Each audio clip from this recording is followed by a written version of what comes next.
Bismillah ar-Rahman ar-Rahim and Assalamu alaikum. Here we are again with another episode of Deenversation together with Ahmad. How are you doing, Ahmad? I'm doing great. How are you doing? Alhamdulillah, I'm fine. So, what do you have in mind today?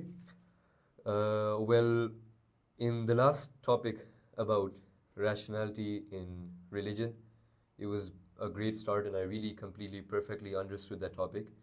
But what I couldn't understand is that we can rationalize our faith and we can rationalize how we go to heaven and hell and everything in between. But what I couldn't connect in my mind is why do some people get so much suffering in this lifetime? Like we see so many people, they're poor and they're desolate and their lives are absolutely destroyed and everything. Like we see the people in Gaza and they're faithful Muslims even now in these testing times. They're MashaAllah. standing in solidarity with Islam. But then on the other hand, we have absolute people who have no regard for human ethics, people who have no regard for Islam, people who have they're the lowest of the low when it comes to humans, and they're living in the lap of luxury. So why is it that so many people are, tested on a daily basis? So many people are tested so extremely, and then on the other hand, we have people that are just living in the lap of luxury. Okay, so this question now has two parts. One would be, why is it, first of all, that Muslims are seen to be tested and kuffar are not tested, or we see that so many kuffar apparently are not tested. Of course. So I just first want to get this question. But we also see Muslims who aren't tested. Yes, then I am coming to that. Okay. So the first, I just want to get this off the table, and the answer is, look, Allah subhanahu wa ta'ala, He tells us in the Quran that do not be impressed by the life of the kuffar. This is something just for this world. They're getting their share here in this world, and their punishment will be in the akhirah. So we have to have this in mind. So I'm not telling you to be complacent with whatever you have. That's not the point. But I want to make this distinction that this is an aqidah distinction. Quran tells us, numerous ahadith tell us that they have a good life here, but this shouldn't be something which impresses us, because look, Rasulullah in hadith, he says that ad-dunya sijn al-mu'min wa jannatul kafir. Very interesting. So it says that this dunya is sijn. Sijn means prison. A prison for the mu'min, for me and you. And paradise. And paradise, jannatul kafir, and the jannah. Why? Because as we always talk about, they don't need to follow any rules. Apparently, that's what they, according to their understanding. And that's why they're free. So there's a balance, basically. I'm not really sure that I should say it this way, but generally the rule is that you don't look at whatever they have in this world and feel envious even. No, you don't. Okay. What about non-Muslims who are, that was non-Muslims, right? poor, desolate? Exactly. And what about Muslims who are, again, living extravagantly? Okay. Now coming to the Muslim part. So this was the kuffar part, and then there is suffering among them as well. And we would say that suffering is, in a way, for anyone who gets suffering, even if he is a kafir, it can serve as a reminder. It can bring you closer to the truth, to Allah subhanahu wa ta'ala, and make you think. And I want to make this point now when I talk about Muslims. Now consider two Muslims. One is, let's say, rich and healthy. The other is poor and, let's say, unhealthy, or one of these things. First, what you need to understand is that Allah subhanahu wa ta'ala tells us He'll test us. So we understand that, right? We are on the same page on that Allah subhanahu wa ta'ala again and again in the Quran mentions that He is going to test us, and He'll see what we are worth, and according to the worth, He will give us Jannah or Jahannam. You're saying it's a clause in the contract for Muslims. Exactly. He says, Allah subhanahu wa ta'ala says, I have bought your lives from you. So it's very clear. So this is the first principle. Let's call it the first principle. The first principle is that Allah subhanahu wa ta'ala is going to test us.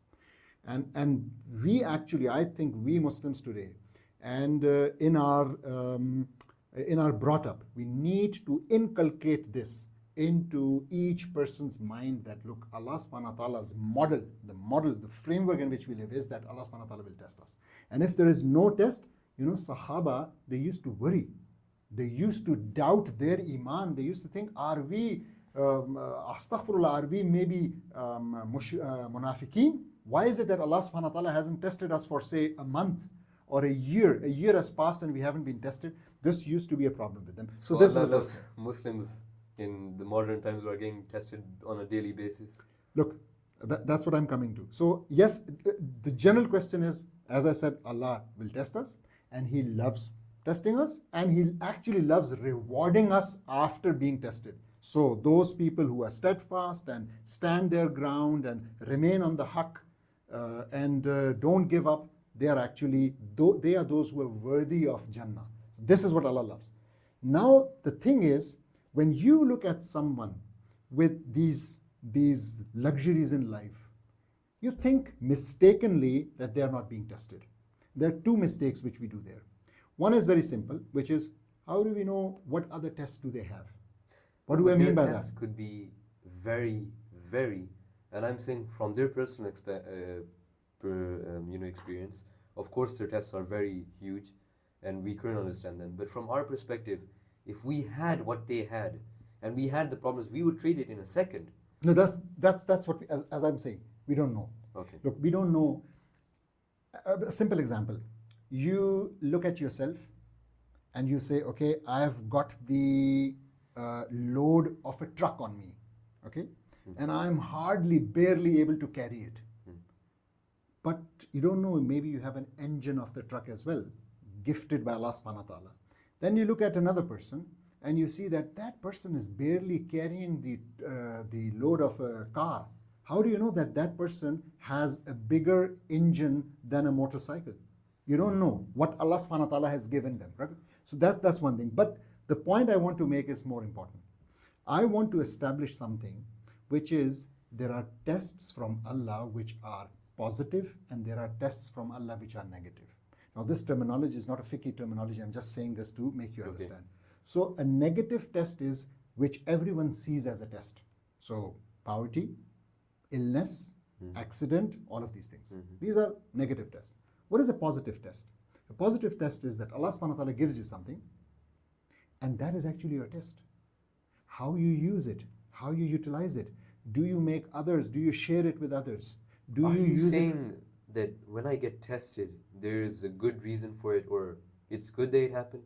No. What I'm saying is that when so a rich person, okay, let me give you an example that will make you understand. I'll give you an example, please. Okay. If my child dies, let's say from a disease or anything, and I go ahead, and there are two ways I can go about this. The Islamic way, I say, okay, this is a test from God, and I'm going to perceive through this, and I'm going to stay a Muslim, and I'm going to stand in solidarity, and I'm not going to let this wave fade. And then the second, more logical, more reasonable approach seems to be where we go, my child just died, and I shouldn't have to deal with this grief. And if I'm living my life almost perfectly to a religion where I submitted my whole self and my soul and everything, and I've given my life to this religion, and still my child has been taken from me, why am I being tested in such a big way? Good. So this means that this person, whoever it was, had a very weak iman. He had a wrong understanding. He was on Islam until he was tested. Once he was tested, because he did not understand this, he started raising questions, he started making excuses, he started distancing himself or herself from Islam and from Allah subhanahu wa ta'ala. Look at the people, the best example are the Ghazans today. Did they ever complain? They would say this and this and this happened, and oh Allah, you can take from us until you are happy. And they would always end their whatever they tell us that what happened to them, they would end it with the brief ayah, Hasbunallah wa ni'mal wakeel. So Allah subhanahu wa ta'ala is enough of an interceder for us. Allah is enough for us. That's it. All we need is Allah subhanahu wa ta'ala. But again, the point, you tell me something. There are two kinds of exams. Okay? Let's say exam A is extremely easy to take. So it's multiple choice questions. The room is air conditioned. It takes only 10 minutes to attempt. You go there, and that's it. You don't sweat. You don't need to use or tire your brain. You don't need to write long essays or whatever. But the chances to succeed in this exam are generally very low. Okay? Then there is another exam. This exam, it will make you sweat. It's difficult. It's taking time. It will be like 3 hours or 6 hours. You'll have to write a lot. You're talking about our O levels. But no, are not. Why? Because the chances to pass this exam are very high. To get good numbers are very high. Okay. So the exam in itself seems difficult, but the chances of passing are very high. The exam itself seems easy, but the chances of passing are very low. Which one would you like to take? Would you go for the 15-minute one? Easy, air conditioner, tick, tick, tick, tick, and most likely fail? Or would you like to go for the difficult one? You're sweating, you're like in hardship for those 3, 6, 8 hours, whatever. You'll go for this one, right? Yeah. Now, look at this. Let me ask you, what are the chances that the person who is tested with, let's say, poverty gets closer to Allah? And on the other hand, the chances that a person who has everything in this world, who has money and power, that he gets closer to Allah. Which one? Which one is more likely? I say the one with everything. I don't think so. Because if you look at reality, poverty strips away that's your true. human That's true. senses. But that's true. But let's look at reality. What do you think? Are the poor people who are being tested, are they closer to Allah? Do you see more of them in mosques and doing dua and asking Allah for help? Or is it those who are like filthy rich? I'd say it's not filthy rich, but I'd say it's more on the upper class. Okay, so because the lower class, they always expect something.